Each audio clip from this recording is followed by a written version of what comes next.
Sayın Vali Yardımcım, Sayın Belediye Başkanım, Sabancı Vakfı Mütevelli Heyet Başkanı Sayın Güler Sabancı, değerli konuklar, basınımızın saygıdeğer üyeleri. Sabancı Vakfı'nın düzenlediği Hibe Programlarıyla Fark Yaratma seminerimize hoş geldiniz. Geçen sene uzman konuşmacılarımızla birlikte vakıf sektöründeki fırsatları, gelişmeleri ve yeni uygulamaları tartışmıştık. Dünyadaki vakıfların en önemli uygulamalarından biri olan hibe programları, İngilizce olarak grant programs diye geçiyor, tartışmanın önemli bir parçasıydı. Bu seneki seminerimizin ana konusu da hibe programları olarak belirledik. Bu konunun genelde Türkiye'de 3. sektörün geleceği için, özelde Sabancı Vakfı için çok önemli bir konu olduğunu düşünüyoruz. Bugün hibe programlarının toplumsal gelişme yönünde yarattığı farkı konuşuyor olacağız. Vakıflar neden bu uygulamayı kullanıyor, nasıl hayata geçiriliyor, unsurları ve kritik başarı faktörleri nelerdir, ne tür sonuçlar verebiliyor, etkisi nasıl ölçülüyor? Ve belki de en önemlisi, Türkiye'deki vakıflar bu araç ile insanların hayatında nasıl bir fark yaratabilir? Seminerimizde bugün dünya çapında uzman ve önde gelen fikir liderleri olan 2 konuşmacımız bu konular hakkında görüşlerini bizimle paylaşacaklar. Çok sevdiğim ve saydığım meslektaşlarım, Küresel Kadın Fonu, Global Fund for Women Başkanı ve CEO'su Kavita N ve Onursal Başkanı Kumi Naidoo, Kaliforniya'dan, Johannesburg'dan engin bilgilerini, tecrübelerini bizimle paylaşmak üzere ülkemize geldikleri için Sabancı Vakfı adına tekrar teşekkürlerimi sunuyorum.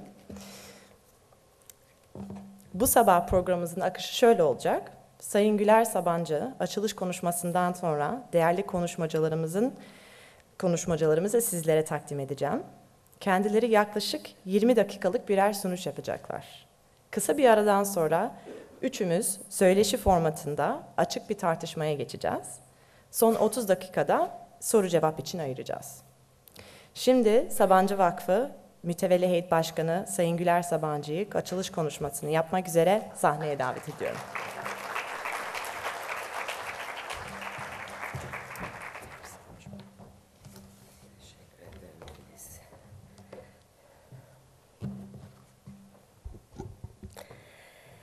Değerli vakıf ve sivil toplum temsilcileri, saygıdeğer konuklar, değerli misafirler, basının değerli üyeleri, Sabancı Center'da ve Sabancı Vakfı Seminerlerimizin ikincisine hoş geldiniz. Hepinize katılımınızdan dolayı Sabancı Vakfı adına sonsuz teşekkürlerimi sunuyorum. Geçen yıl biraz önce Filiz'in de bahsettiği gibi dünyada vakıfların değişen rolünü burada hep beraber dinlemiştik. 2 önemli konuşmacımız vardı. Ford Vakfı Emekli Başkanı Barry Gaberman ve Alman Marshall Vakfı Başkanı Greg Kennedy ile vakıf sektöründe gelişen akımları, yeni eğilimleri konuşmuştuk. Bugün aramızda yine çok önemli 2 sivil toplum uzmanı var. Dünya Sivil Katılım Topluluğu Onursal Başkanı Kumi Naidoo ve Küresel Kadın Fonu Başkanı ve CEO'su Kavita N. Kendilerine bir kez daha teşekkür ediyorum bugün buraya geldikleri ve bizlerle deneyimlerini paylaşacakları için. Bu yılki seminerimizin konusunu hibe programları ile fark yaratmak olarak belirledik. Kendileriyle dünyada gelişmekte olan hibe programlarının toplumsal gelişmedeki rolünü ve yarattığı değişimleri tartışacağız. Değerli konuklar, bugün mal varlığı ve sayısız hayır yatırımlarıyla Türkiye'nin en büyük vakıflarından biri olarak görülen 34 yıldır hizmet veren Sabancı Vakfı, sivil toplum sektöründeki gelişme ve dünyadaki değişimlerden hareketlerle başlattığımız stratejik çalışmasını tamamladı. Bu çalışmalar sonucunda Sabancı Vakfı'nın geleceğe taşıyacak yeni program alanları olarak, yani odaklanacağımız konular olarak kadınlar, gençler ve engelliler olarak belirledik. Mevcut alanlarımızı geliştirmeye devam ederken, yani üniversitemiz, burs programlarımız gibi mevcut klasik yapmakta olduğumuz işlerimize aynen devam ederken, yeni uygulamalarımızı ve programlarımızı belli bir strateji çerçevesinde geliştirmek istiyoruz. Bu kapsamda program alanlarımızı ve hedef kitlelerinin sorunlarını dikkate alıyoruz. Bütün çabamız yarınlarını değiştirme gücüne sahip olanlara cesaretlendirmek ve teşvik etmek ve dolayısıyla da insanların hayatlarında kalıcı fark yaratabilmek. Vakfımızın bu dönemde üstlendiği yeni rollerden biri de toplumsal gelişmeye destek olacağına inandığımız Hibe Programları.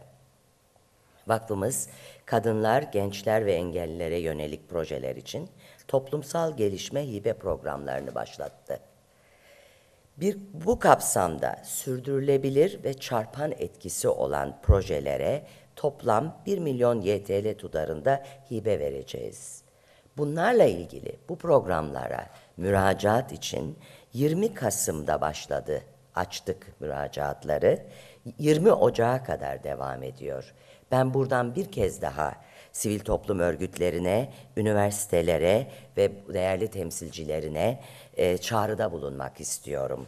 20 Ocağı kadar lütfen Sabancı Vakfı'nın web sitesinden ulaşabilirsiniz, detayları öğrenebilirsiniz, toplumsal hibe programlarımıza başvurabilirsiniz. Değerli misafirler, sivil toplum alanındaki gelişmelerin ve yaratıcı uygulamaların siz değerli hayır işleriyle ilgili kişi ve kurumlar ile paylaştığımız ve paylaşmakta yarar gördüğümüz bu konferans serilerini bu sene ikincisini yapıyoruz. Sabancı Vakfı Seminerlerinin bundan sonra gelenekselleşeceğine inanıyorum. Siz değerli konukları da her sene burada hep beraber olmaktan büyük mutluluk duyacağız. Hibe programları ile fark yaratmak konusunda ve bu konuda tartışmak üzere toplantımız başlıyor. Ben bir kez daha hepinize bugüne katıldığınız için teşekkür ederken ayrıca hepinizin şahsında sivil topluma yapmakta olduğunuz katkılar için bir vatandaş olarak hepinize tekrar çok teşekkür ediyorum.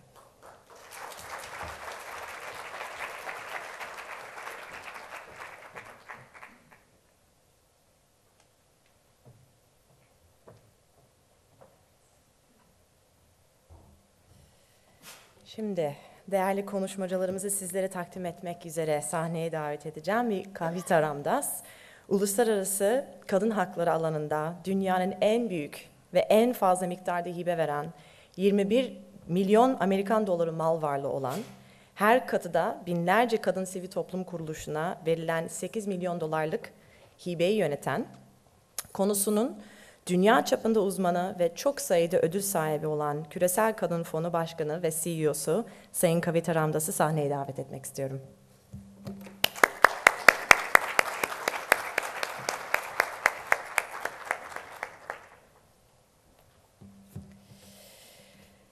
Dünyanın en büyük uluslararası sivil toplum ağının 10 yıl süreyle liderliğini yapan, sivil toplum ve yoksulluk çalışmalarının en bilinen isimlerinden, ayrıca Birleşmiş Milletler eski dönem Genel Sekreteri Kofi Annan tarafından Birleşmiş Milletler Sivil Toplum İlişkileri Kurulu'na seçilen CEO'su Onursal Başkanı Kumi Naidoo'yu sahneye davet etmek istiyorum.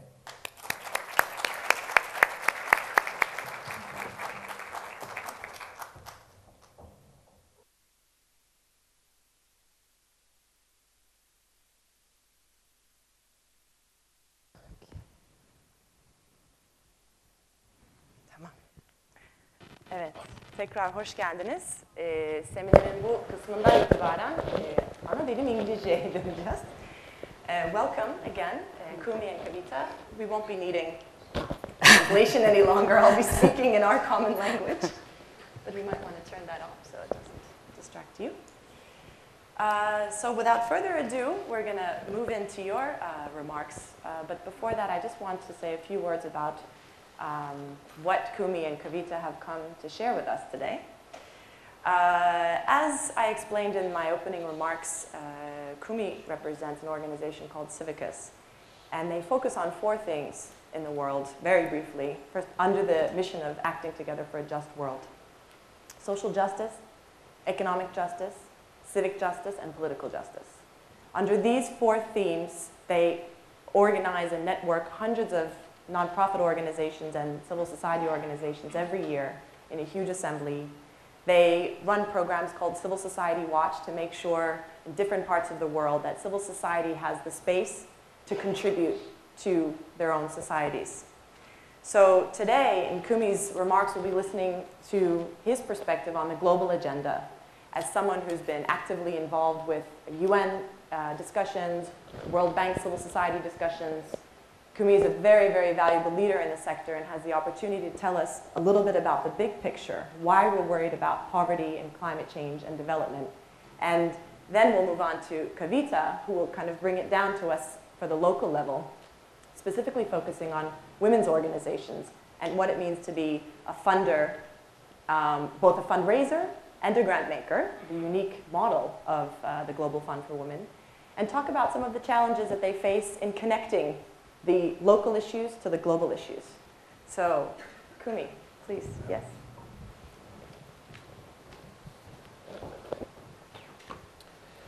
Teşekkürler, please. Günaydın, ladies and gentlemen, colleagues and friends. Those of you who are wondering why I came all the way from South Africa to be on this panel, the answer is very simple. The Sabancı Foundation needed to have gender balance on this panel. The first time I came to Turkey in 1999 was for a conference organized by TUSEV, which had the involvement of the president of the country and so on, was to speak about what was happening around the world, which at that time in the early 90s, or the late 90s, was called an associational revolution was happening. That was citizens with forming organizations, non-profit groups to address their various challenges. And it was also a time when there were still many questions about whether government, business, and what we call civil society, which includes non-profit organizations, foundations, religious groups, trade unions, and so on.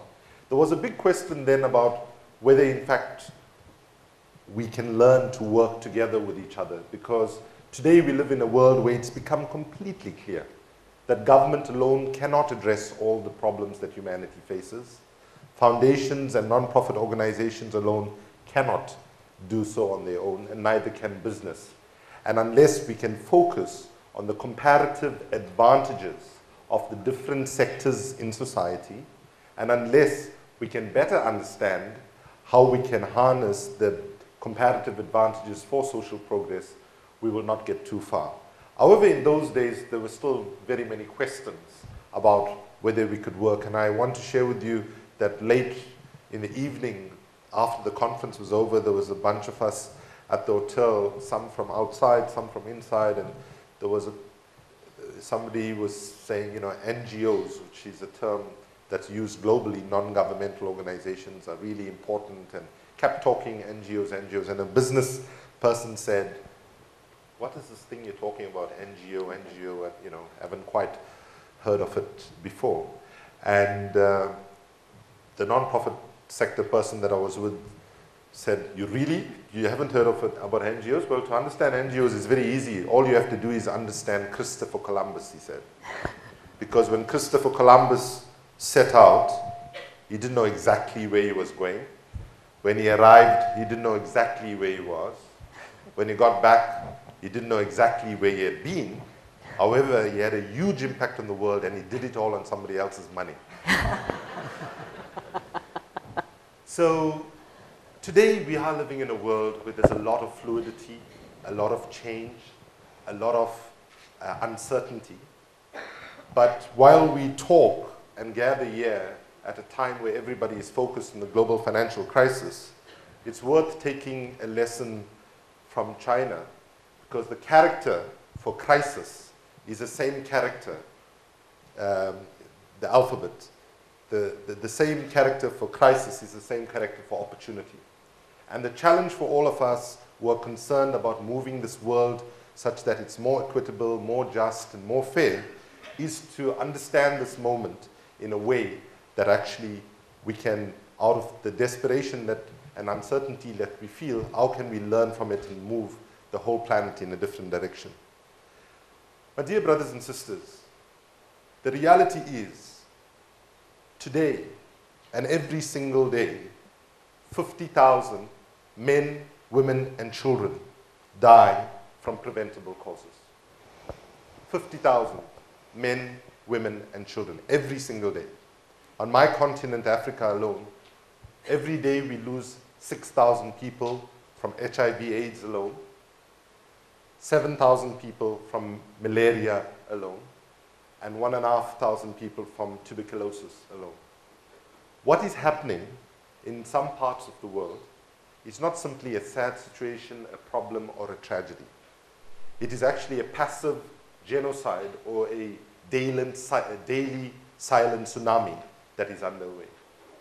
Now, those of us who might not live in countries where we have those kinds of statistics, it's important for us to recognize that the slogan that was prevalent in the early 1990s, which said, think globally, act locally. Can I just check, is that a slogan that any of you have heard? Think globally, act locally. And what was behind that slogan was, irrespective of what issue you were trying to tackle at the local or national level within your own country, you needed to better understand how global institutions, global processes, and global discourse and ideas have an impact on what you can or cannot achieve at the national or local level. However, one of the ironies of the moment of world history that we are living in is that precisely at a time in many countries, including my own South Africa, and the successor states of the former Soviet Union, for example, we're getting formal democracy for the first time. Real power on many issues was shifting from the national to the global levels. So today in Turkey, you can't wake up one day, government, business, and civil society, and say, we're going to address climate change. You can't address it as a national issue. These issues can only be addressed with the global community coming together.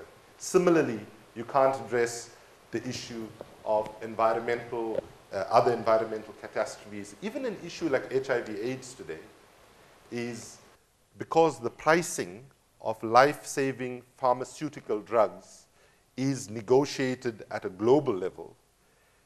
That is also, the solutions also have a global dimension to it. So you can't see it solely as a national issue. So today, we also have to think locally and act globally if indeed that is where the solutions to our various challenges actually lie. At this point, though, I really would like to ask your indulgence and say to you that today is the 1st of December, and the 1st of December is World AIDS Day. And I'd like to just ask you to all stand for 30 seconds and maintain a moment of silence in memory of the tens of millions of people who have died already from HIV/AIDS and the close to 7 to 8 million people that will die today from the HIV/AIDS pandemic. So if I can just ask you to please stand and just maintain a 30-second silence in memory of those folks who have died and those that will die in the coming days and months.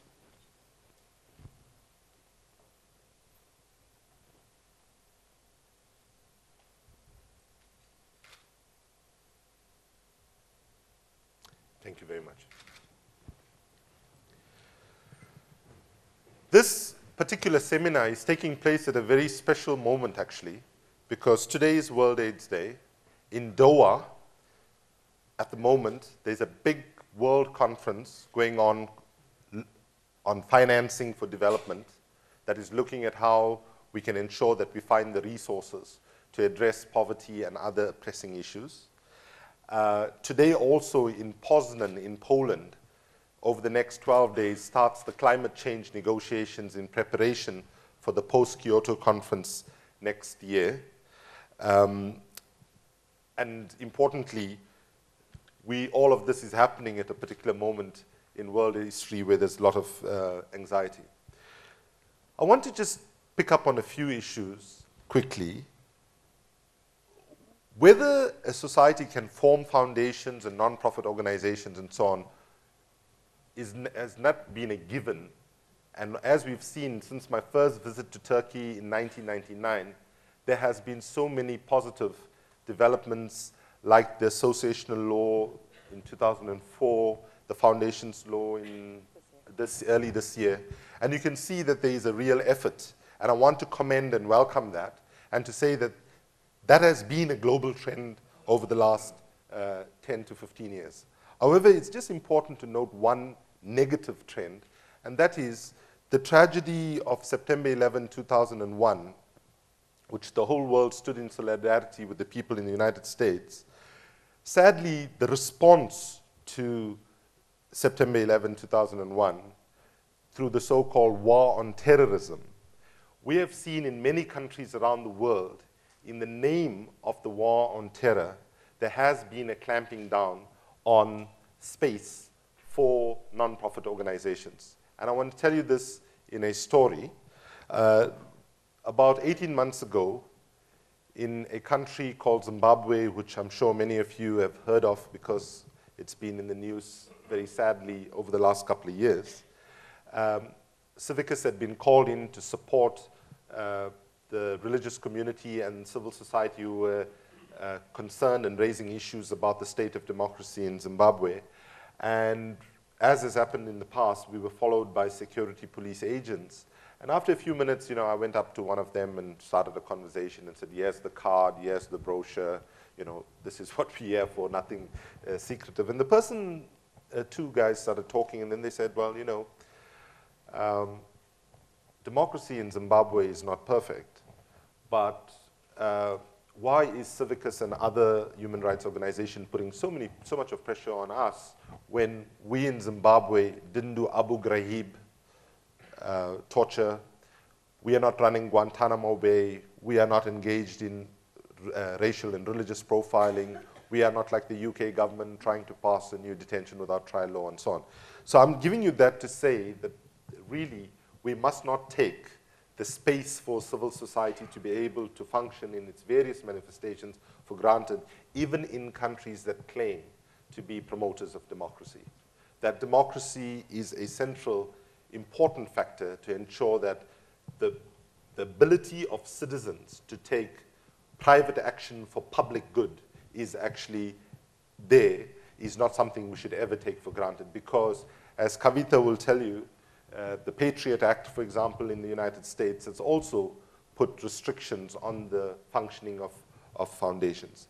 Thankfully, though, from 20th of January next year, when President Obama is inaugurated, there are many of us in civil society, particularly from Africa and the developing world, and I'm sure not too dissimilar in this part of the world, have been saying, well, we hope that from next year onwards we can dream of a world of much, much more trees and perhaps a little less bush.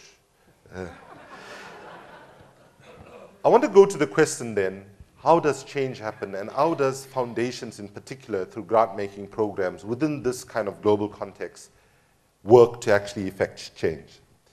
The sad reality is that a lot of foundations around the world are put under pressure for a whole range of reasons to show quick returns on investments. So if we look today at where the resources of foundations and the organizations that they support, the various non-profit organizations that they support, you will find that still about 90% of the resources approximately goes into delivering of services, that is providing direct support for people in need. A little less goes to, and the remainder goes to trying to support non-profit organizations that are trying to change a particular policy, and even less goes towards trying to reforming governance arrangements that might exist in society. So I want to take an example of another moment that we're in, because we are also in what is called the 16 Days of Activism, a United Nations globally sort of sponsored event, the 16 Days of Activism Against Gender-Based Violence, which started on the 25th and ends on International Human Rights Day on the 10th of December. So I want to use an example to make this point, given the focus of the Sabancı Foundation on women, youth, and people living with disabilities. And I want to take the issue of domestic violence. So as a foundation, how do you try to make a difference? So, for example, There's lots of important work that women's organizations are doing, working with survivors of domestic violence, for example. So providing resources for shelters and refuges, but also counseling for women who have survived domestic violence. These are important investments that need to be made. However, if you take all the work that foundations are supporting in domestic violence and beyond, and think that tomorrow all the gods that we believe in comes down to earth and say, every foundation and every non-profit organization, I'm going to give you a 5,000% increase in your budget, right? If you can imagine this being a baseline, we would go from reaching this number of people to reaching that number of people when the need will be there. So the point I'm making is putting all our eggs solely in the delivery of services without understanding how that delivery of services can have an impact on policy and so on won't get us too far. So in the area of domestic violence, for example, or violence against women, doing that I mentioned of refuge counseling, of course, is important. But unless we look at the policy level and ask ourselves, is there a domestic violence act that recognizes policy, that promotes, that protects women in their homes? Is there work to ask why do men abuse and try to look at dealing with the question of how masculinity is constructed and so on? Unless we do that and try to engage in the policy level on any issue that foundations are supporting, we would only get so far. But I come from South Africa, and if I just take a youth example, in the old days, during the apartheid system, trying to intervene only in policy will also only get you so far. Because, you know, if I went to lobby the apartheid government and said, you know, you need to change your policy on education, you only can go so far when the entire governance arrangement was actually undemocratic and flawed. So today, the strategic choices that foundations must make, and I'm not making a value judgment of saying that delivery is more important than policy, is more important than governance. I think all are important. But I think if foundations are committed to making lasting, fundamental, sustainable change, and the key word here is sustainable, because it's very easy to start a project and support an organization, and it runs for 2 years or 3 years, and then it collapses once the resources dry up. So thinking about how we do this requires a thoughtful, strategic set of choices about how you actually support delivery, policy change, as well as governance changes where it's necessary. I want to commend the Sabancı Foundation, though, about the way it has framed its current grant-making program, and just outline a few things that I think you should look at very closely for those of you outside of the foundation as a resource and for inspiration. The one important thing is it draws on one of the wisdoms actually from the women's movement, and my apologies to the interpreters because this is a wonderful idea from the women's movement, but a terrible word. And the word is intersectionality. This word intersectionality, basically the women's movement had to say, this is our issue of advancing women's rights, but we need to understand how this intersects with young people, with the issues of race, with the issues of class, and so on.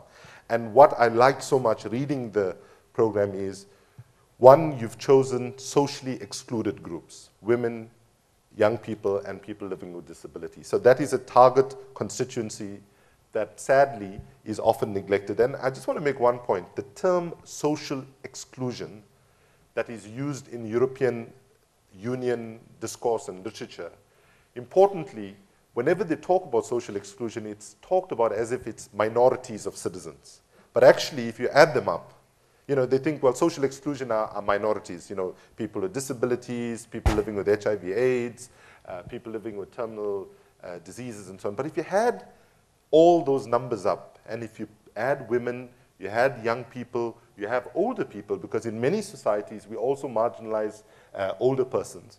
And then suddenly you actually, when you add it all up, you suddenly say, actually, you're talking about a majority of citizens. So that's the one thing that I want to strongly encourage and urge all of you to look at. The second is the way that we are saying, when you're dealing with your youth program, also look at what's the gender dimensions to it, what are the people living with disability dimensions and so on. But I want to challenge you to go a little further, and that is, when you look at all three of those programs today, I think you also need to be looking at, well, when you say employment is one of the key things that you're concerned about generally, which again should be commended, does then a challenge to you that you need to understand what are the trade negotiations, what are the climate change developments, what are the broader issues in society. So I think today the challenge that we have is to be looking at a range of external factors as well, and to look at how it intersects. So, for example, you can't ignore all the stuff going on about accession to the European Union. That has implications of how you can actually affect your different programs. And just if I can make a naughty remark as I begin to round up, I've been following the whole accession talks. I've come to the conclusion the European Union probably needs Turkey much more than Turkey needs the European Union. So I want to end with this point, that we are living at a moment in history where we are either going to make a set of choices that moves us down a line and a road of greater sustainability, greater equality, greater justice, and hopefully allows us to give to future generations a world that they would be happy to inherit. However, there are tough choices ahead of us. And in our small way, in our different countries, in our different communities, we have a responsibility to ensure that we begin to question the paradigms and the frameworks that we have accepted as given. We have to think about how do we equip our citizens to be able to understand the changes that are happening in their country, in the world, and what impacts they have on their lives, and to empower them to be able to actually deal with those changes. And here I want to quote, share with you a quick proverb, which many of us take as a God-given fact. It goes like, if you teach a man to fish, you feed him for a lifetime. If you give a man a fish, you feed him for a day. How many of you have heard that and think that's a really good proverb? All of you. Okay, now here's the thing. That is a paradigm that we all have accepted for a long time, I also. And somebody from the World Bank came to a Civicus conference and challenged that proverb in 1999. And it was quite amazing, somebody from the World Bank coming and challenging a thing that all civil society people felt very strongly. He said, and I quote, if you teach a man to fish, does he today have access to resources to buy the fishing rod and other fishing implements to actually engage in the act of fishing? If you teach a man to fish, does he have access to unpolluted stocks of water where there are fish that are edible that you can actually fish in? If you teach a man to fish, does it get to anybody else in the family or it stays with the man? And this person jokingly said, and we asked the question whether poor like fish to start off with. My friends in the women's movement say they like this proverb because they say if you teach a man to fish, at least we'll have a peaceful weekend to ourselves. But the point is, something like that was a given. It's good that we have to start challenging some of the things that we've given and try to imagine a world that is very different. So let me conclude by saying that in the work that all of you do, I'm sure that there are times when you feel despondent and you feel, does my investment, does my effort actually make a difference? And I want to leave you with a story which is very personal. It's about my best friend whose name is Kumi Naidoo. When we were 22 years old, we were both activists in Nelson Mandela's movement for democracy in South Africa, and we were fleeing into exile. And Lenny, who was a very special person, vegetarian and pacifist and so on, asked me a question. He said, Kumi, what is the biggest contribution that any one of us can make to the cause of humanity?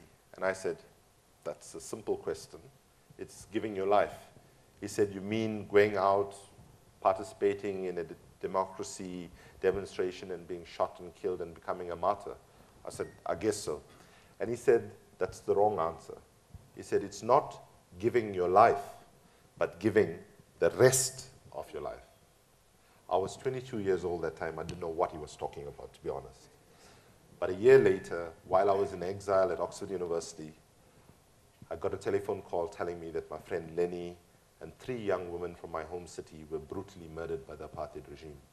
There were so many bullets in their bodies, their parents couldn't recognize them at the mortuary. And I had to think deeply about that conversation, the very last one I had with him before we went into exile in different ways. What he was saying was the struggle for youth empowerment, gender equality, ending global poverty, for genuine democracy, and so on. These struggles are a marathon, they're not a sprint.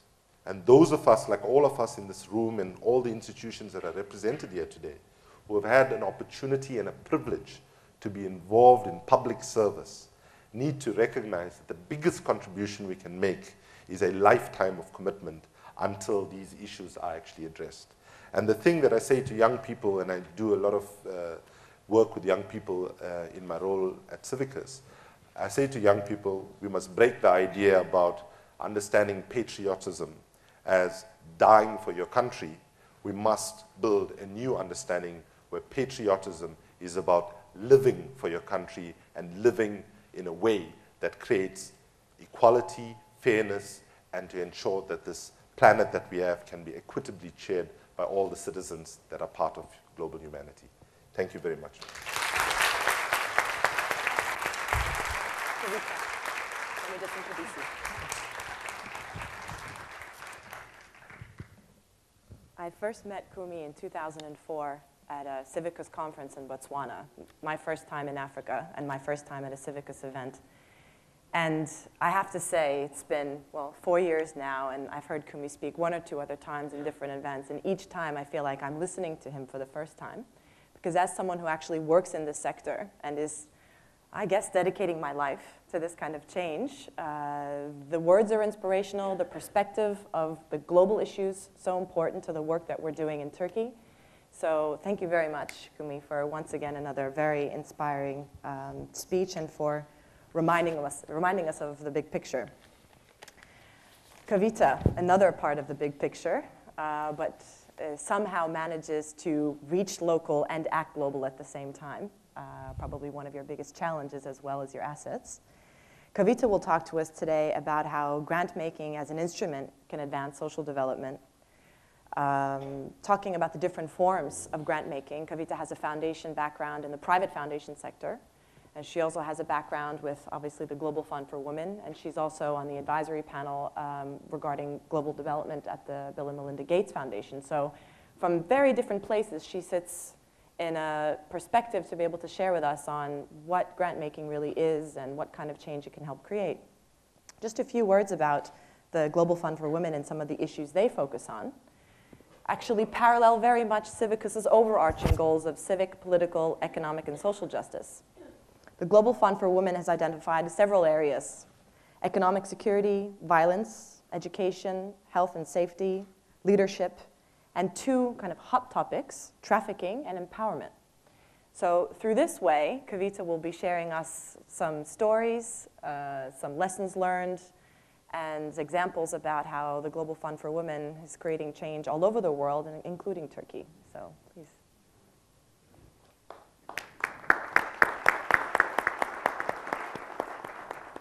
Namaste and Assalamu alaikum. It's very nice to be here. I'm, like Kumi, very biased and fortunate visitor to Istanbul, which I consider to be one of the most beautiful cities in the world and one of the places I really somehow have a strange sense of feeling at home. Thank you for the shalwar kameez which you gave to our civilization, which we still wear. I'm really honored to be here among such a distinguished panel of speakers, and indebted to Felice for her invitation, indebted to the Sabancı Family Foundation, and to so many friends and supporters here. The Global Fund has had a long history of grant making to support women's rights organizations in Turkey, and Turkey is really fortunate to have very impressive and strong civil society organizations. So I think to start a grant making program here you are starting with an advantage that many different parts of the world would actually be envious of having a civil society that is actually so ready to participate in a grant-making program such as the one Sabancı is planning to launch. I would like to begin by asking for a little bit of your time to tell you a little bit about my own background, particularly as it relates to philanthropy. I was born and raised in India, which, like Turkey, has a long tradition of philanthropic giving, but in a different way. In a way primarily through religious traditions, either through temples or mosques, or like in Turkey, the vakıf. There are many traditions of giving which are not formalized in the sense that we understand them, certainly from my years of experience in the United States. It was not until I came to the United States in 1983 on a scholarship that I began to understand how philanthropy works in the USA. My scholarship to college was made possible because a number of individuals who had graduated from the same college had actually been making gifts and charitable contributions back to the college to a scholarship fund that enabled someone like me to come from another country who could not afford an education in the United States without that kind of assistance. My first job on the Mount Holyoke campus was calling to thank such graduates and donors or alumna to the college. They were interested to hear from me because I was the living impact of their grant making. So it made me have a different understanding of how to understand philanthropy. In 1988, after my graduate studies, I had the chance to work at a large grant-making foundation. Felice mentioned the John D. and Catherine T. MacArthur Foundation in Chicago. There I learned how the tax code in the United States enables wealthy individuals to receive a tax break if they choose to establish a private foundation which gives away to worthwhile causes that advance the public good. It's a very interesting notion that private money can be used to advance a public good. At such foundations in the United States, the notion is that if you develop a few areas of focus in which you can improve or enhance the well-being of the public good, you can make a genuine contribution. Because in the United States, there's a strong value placed on citizen-led associations, actually going all the way back to de Tocqueville in the 18th century. He noticed that Americans really liked these civil associations of different kinds.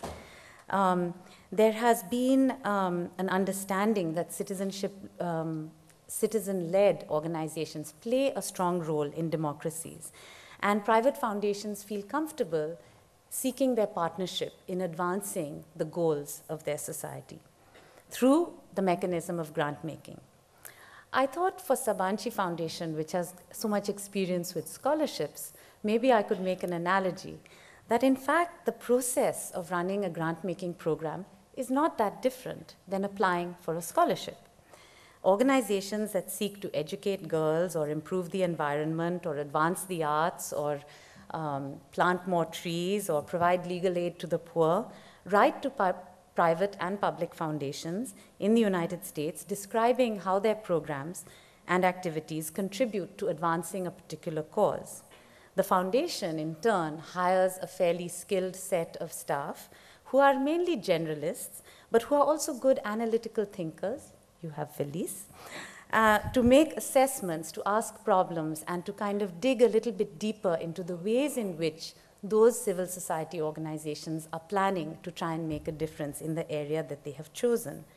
Then the staff recommends that set of groups that they believe most closely meet the criteria that they are seeking to have them live up to, and make that recommendation to a board of directors who finally approves it. This is not a dissimilar process to the one that we use at the Global Fund for Women, the place that I've worked at for the last 12 years. But what we have chosen to do is to make an impact in the area of advancing women's rights globally. As a public charity, that is, as an organization that we actually receive funding as well as make grants, we do not have any single wealthy benefactor or a single family that left us money in an endowment, but rather we raise all the money that we give away each year in grants to women's organizations around the globe. Of course, if you call yourself global, which the Global Fund for Women did in 1987 when we were founded, much before global became a fashionable word, it has a very, very large scope. So part of our challenge is you have to have a somewhat different approach to grant making. The Global Fund chose the grant making model because it believes that it is important for us to hear directly from the communities that we are seeking to serve about how they view priorities on the ground. So some of what Kumi was talking about, it is easy for us to sit in national and international meetings and to discuss what we think should happen for climate change or should happen for women's rights or should happen for democracy.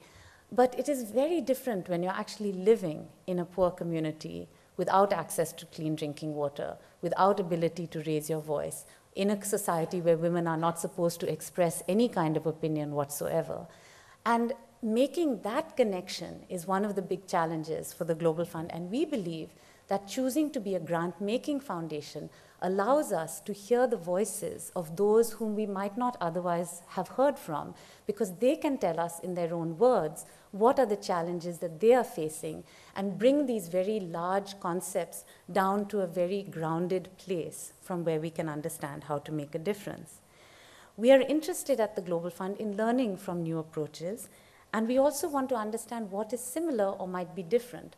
How do women face certain struggles in Turkey that are very similar to women in Bolivia or Argentina, and how are they different and how are they unique? So our grant-making program has allowed women from around the world to speak to us in their own languages, to define their own agendas, and to offer and share their own analysis of the challenges that are facing them, and also to offer their best solutions for how we might be able to overcome these challenges. Particularly how they believe that these solutions can help them overcome the barriers of discrimination, violence, and poverty that face so many women and girls, particularly all over the world. For us at the Global Fund, it seems now like a given that we understand advancing women's rights, increasing women's access to technology, to education, to political participation, not only allows women to be a powerful force in the world, but also is one of the most effective ways to advance some of the other much larger global agendas that Kumi spoke to earlier. If you want to make a difference in health in the world, if you want to make a difference in water, if you want to make a difference in addressing HIV/AIDS, if you fail to include fully 50% of the world's population, you simply are not going to get the kinds of outcomes that you actually want to see. And more people are coming around to that position. The numbers and the statistics are speaking fairly loudly and clearly for themselves.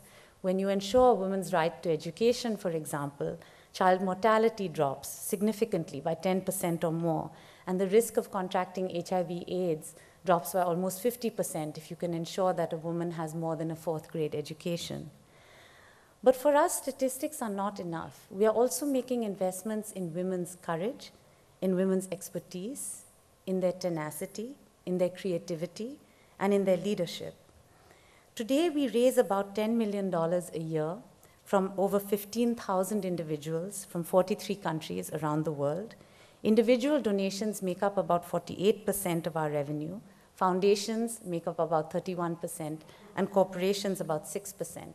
We don't take any government funding, in part because of what Kumi said. Because of being located in the United States, we have really resisted the connection with advancing a particular foreign policy of a given country at any time.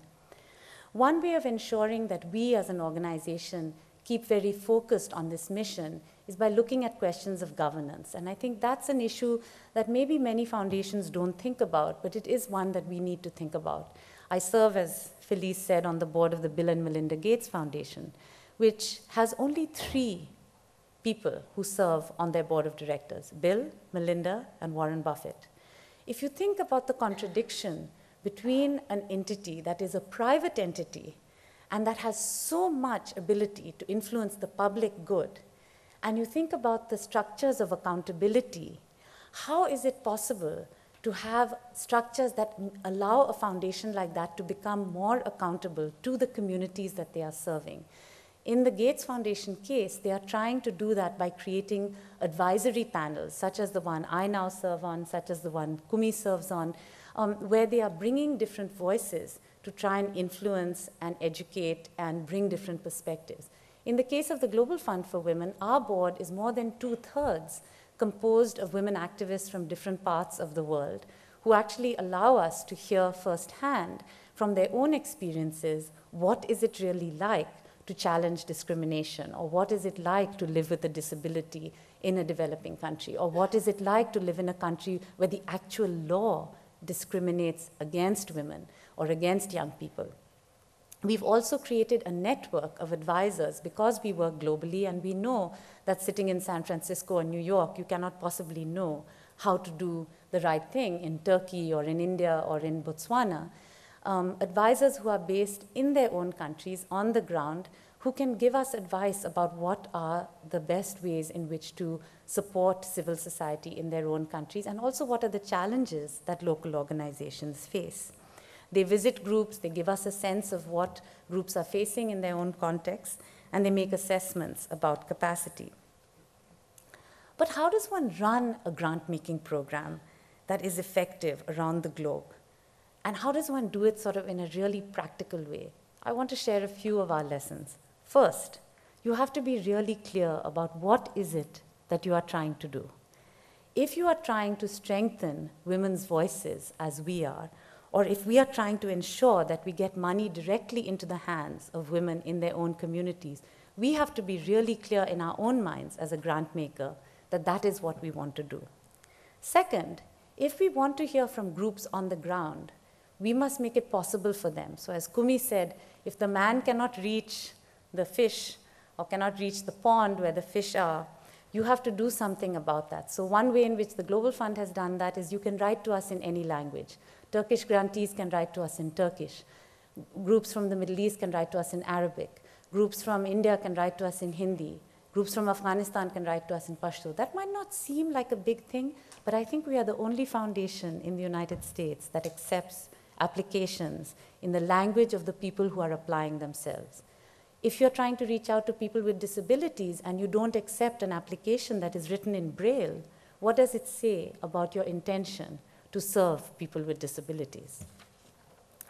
Thirdly, you need to define some broad areas, and you heard Felice describe the ones that we are trying to see whether we can have some impact in: health, education, the environment, ending violence.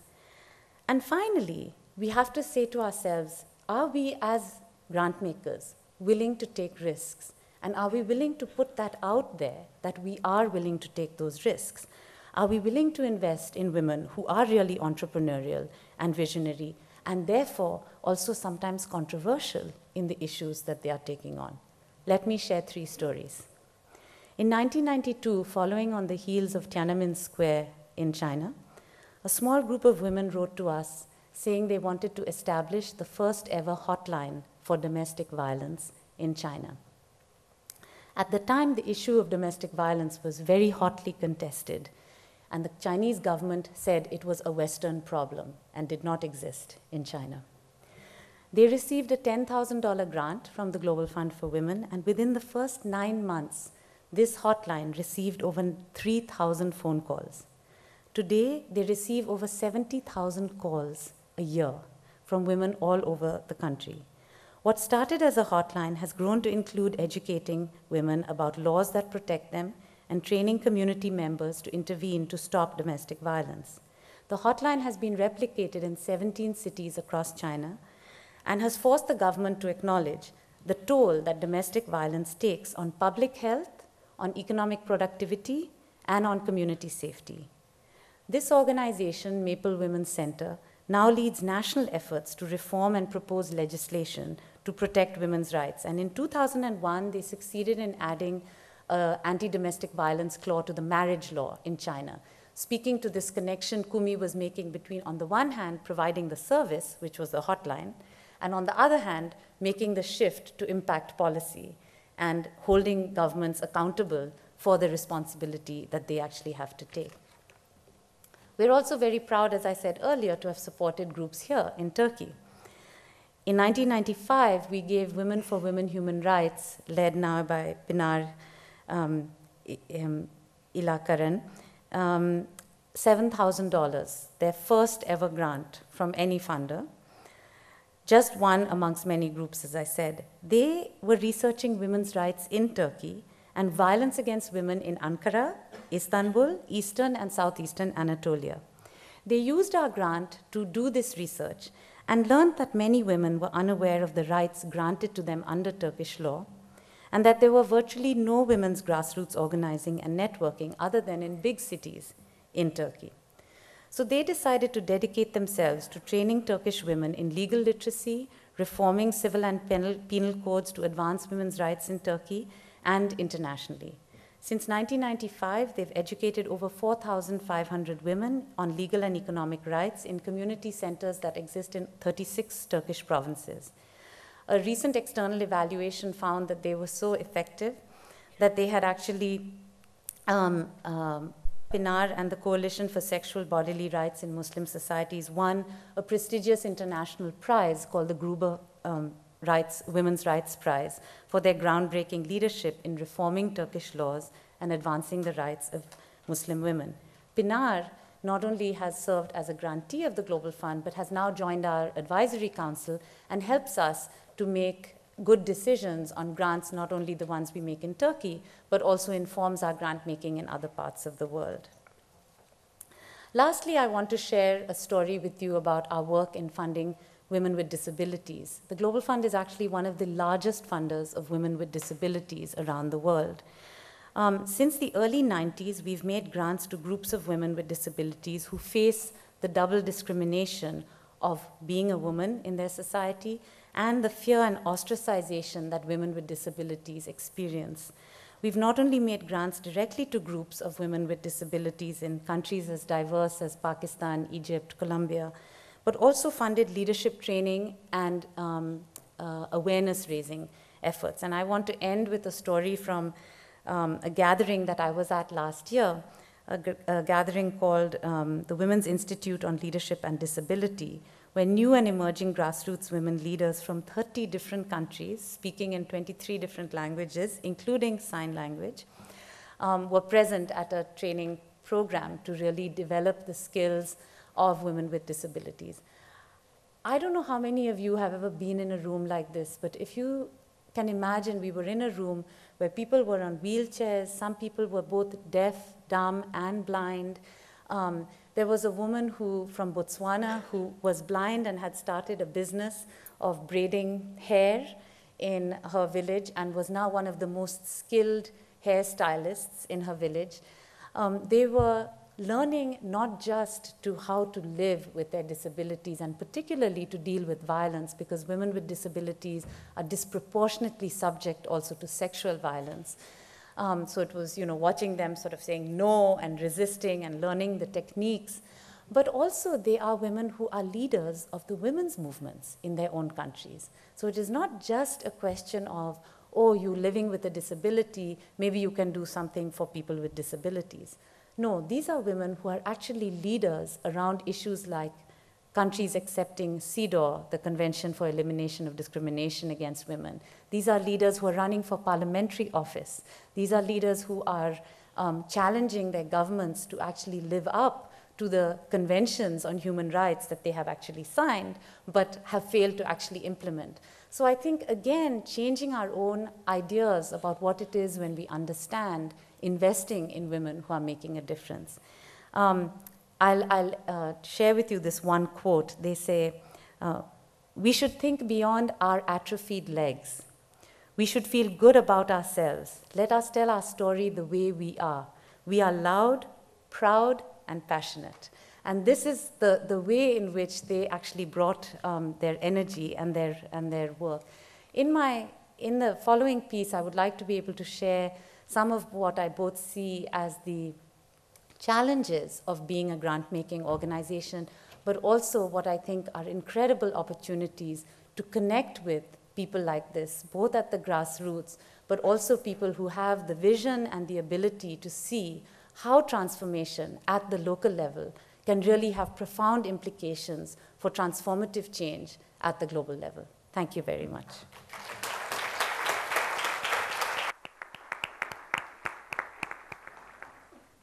Thank you, Kavita. Another inspiring presentation. There's so many lessons that you're sharing with, actually, in both of your speeches. I'm combining them by doing a quick summary, but advisory panels, working with experts, being able to see the big picture, but not at all forgetting the smaller picture, the local picture, keeping your ear to the ground, as they say, balancing investment in services such as buildings, institutions, and also thinking toward policy and systemic, long-term sustainable change.